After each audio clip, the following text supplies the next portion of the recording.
Ananya Sharma was 26 years old when she answered a question about marriage on the Family Feud stage that made Steve Harvey put both hands flat on the podium, lean forward, and say, "I need you to say that one more time, because I want to make sure everyone in this room hears it." What Ananya said was 11 words. What those 11 words contained was a story that started in a village in Rajasthan, India, when Ananya was 9 years old and her parents sat her down and told her that her life's direction had already been arranged. And that ended 23 years later on a Family Feud stage in Los Angeles when she said those 11 words and changed the direction of a morning for 300 people and the direction of a national conversation for considerably longer. The Sharma family arrived at the Family Feud studio in Los Angeles on a Wednesday in April. 5 people in coordinated outfits that Ananya's mother had selected and packed from their home in Fremont, California. Ananya, 26, a pediatric nurse. Her mother, Sushila, 54, who had spent the drive from Fremont teaching the other family members the proper strategy for playing the face-off. Her father, Deepak, 57, who had agreed to come on the condition that they stopped for chai at a specific place he knew in Glendale. Her younger brother, Rohan, 22, a computer science student at UC Davis, who had prepared a spreadsheet of the most commonly surveyed Family Feud answers by category. And her cousin, Rima, 29, who was visiting from London and who said she had never seen this show and thought it was called Family Fraud until the night before. Steve Harvey worked the warm-up. He asked the family where they were from. Sushila said Fremont, but also Rajasthan. Steve asked what part of Rajasthan. Sushila said a village whose name she then spelled for him. Steve said he was going to need her to write that down. Sushila said she had already prepared a card. She handed it to him. The audience loved it. Steve asked Ananya what she did. She said she was a pediatric nurse. He asked what the hardest part of the job was. She said it was telling parents things they didn't want to hear. He said that was also the hardest part of hosting Family Feud. The audience laughed.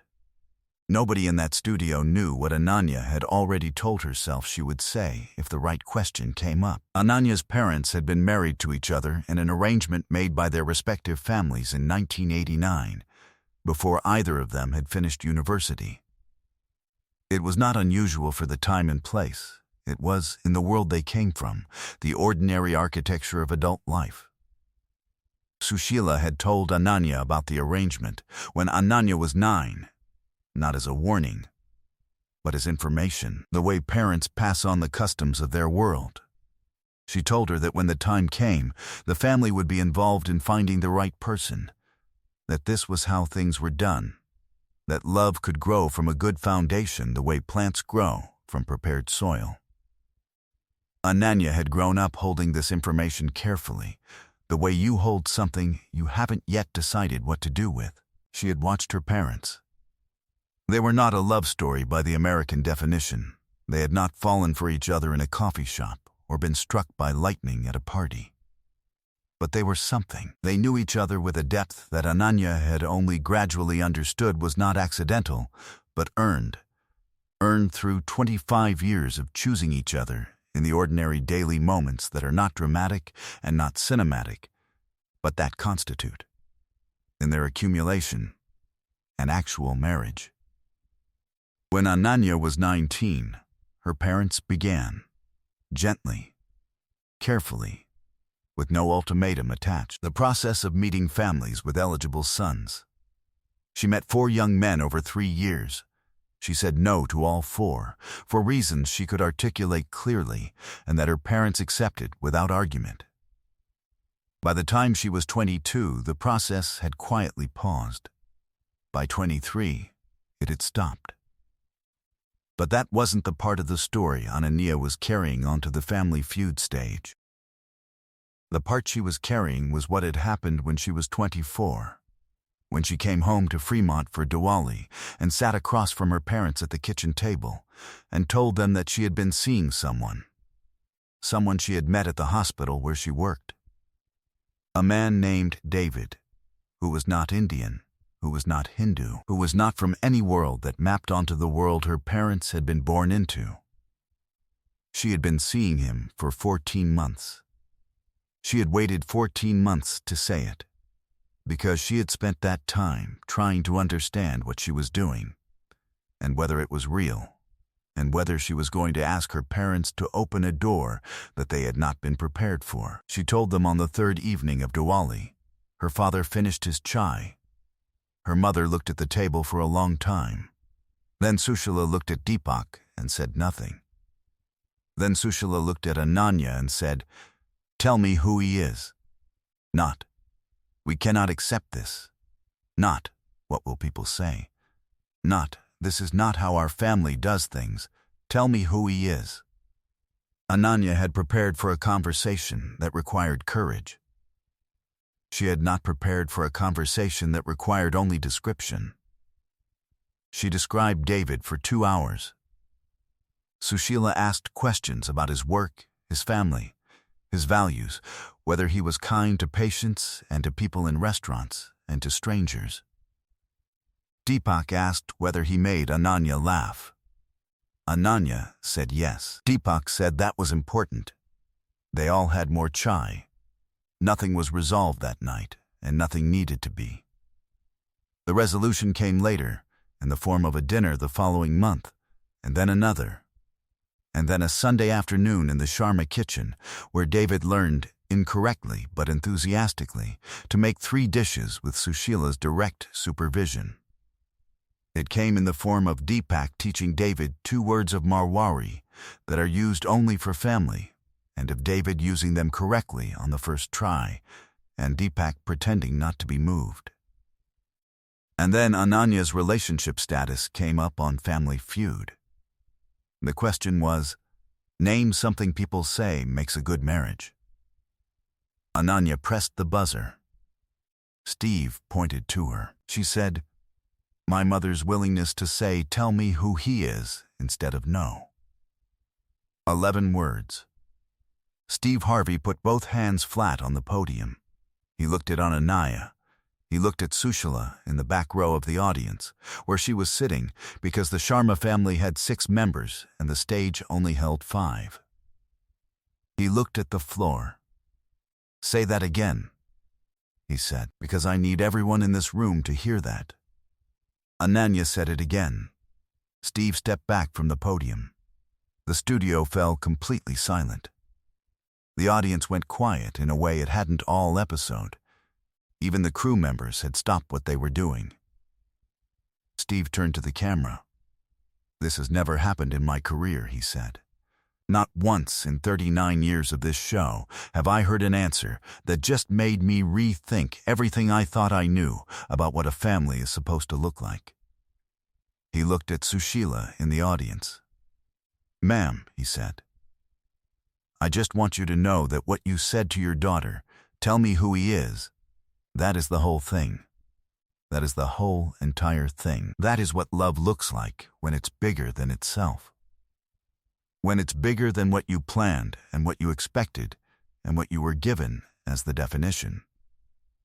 Sushila looked at Steve from the audience with a composure that was warm and unflappable and entirely her own.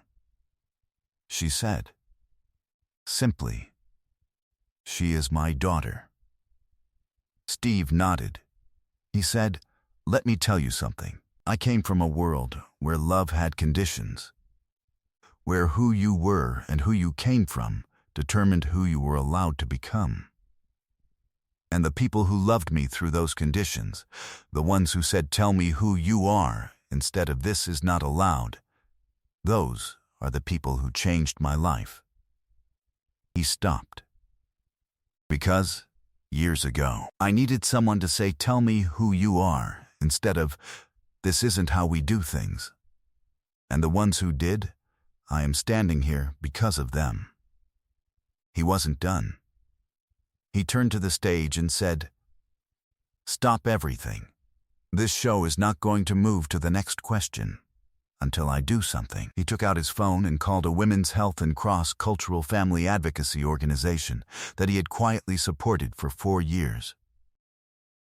He donated, on air and on speaker, a sum sufficient to fund a full year of cross-cultural family mediation services, free of charge, to immigrant families navigating exactly the kind of conversation the Sharma family had navigated over Diwali chai. He also arranged, through his foundation, a direct grant to Ananya Sharma for her continued nursing education. Any specialization she chose, any program she wished to pursue, funded in full. He said he was investing in a woman who had shown him that the hardest conversations, conducted with honesty and love on both sides, produce the most durable outcomes. Both families received the full cash prize. The competing family, the Santos family from San Diego, crossed the stage to the Sharma family. Their mother, Rosa Santos, found Sushila and held both her hands. She said, "I have a daughter too." Sushila said, "Then you understand." When the episode aired 7 weeks later, it generated 163 million views across all platforms in the first 10 days.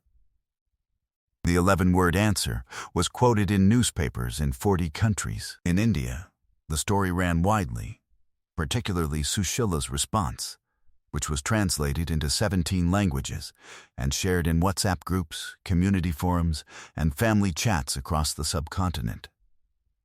The hashtag #TellMahuhayEyes appeared more than 58 million times in the month following the broadcast. 3 months after the taping, David proposed to Ananya in the Sharma family kitchen, with Sushila's guidance on the timing and Deepak's input on the ring. Sushila had known it was coming for 6 weeks. She had said nothing because she believed some surprises belonged to the people experiencing them. A year after the taping, Ananya and David were married in a ceremony that included elements from both their worlds, and that everyone who attended described in whatever language they had available as beautiful. Deepak gave a toast in which he said he had spent many years imagining the family his daughter would build, and that the family she had actually built was better than anything he had imagined. He cried twice and pretended he hadn't. 5 years later, Ananya and David have a daughter named Leela, who is 2 years old and who Sushila is teaching, already, to count in Marwari. David is learning alongside her. He says the Marwari for family, the word Deepak taught him on that Sunday afternoon, is the word he uses the most. Steve Harvey mentioned the Sharma family in a keynote address on family and identity 2 years after the taping. He used one sentence from that afternoon as the entire thesis of his speech. She said, "Tell me who he is." That is what love looks like when it is bigger than itself. There are many ways to build a family. There is the way you were taught, and the way you were given, and the way that was arranged, and the way you chose, and the way that surprised you, and the way that required your parents to open a door they had not planned on opening. Sushila Sharma opened that door with 4 words and a cup of chai. She did not get credit for it. She was not looking for credit. She was a mother, and her daughter came home for Diwali, and her daughter had something to tell her, and she said, "Tell me who he is." That is all. That is everything. If this incredible story of love and family moved your heart, make sure to subscribe and hit that thumbs up button. Share this video with someone who needs to be reminded that families are not defined by their blueprints. They are defined by their willingness to expand. Have you ever had a conversation with someone you love that changed what you thought love was allowed to look like? Let us know in the comments. And ring that notification bell for more stories that remind us what family truly means.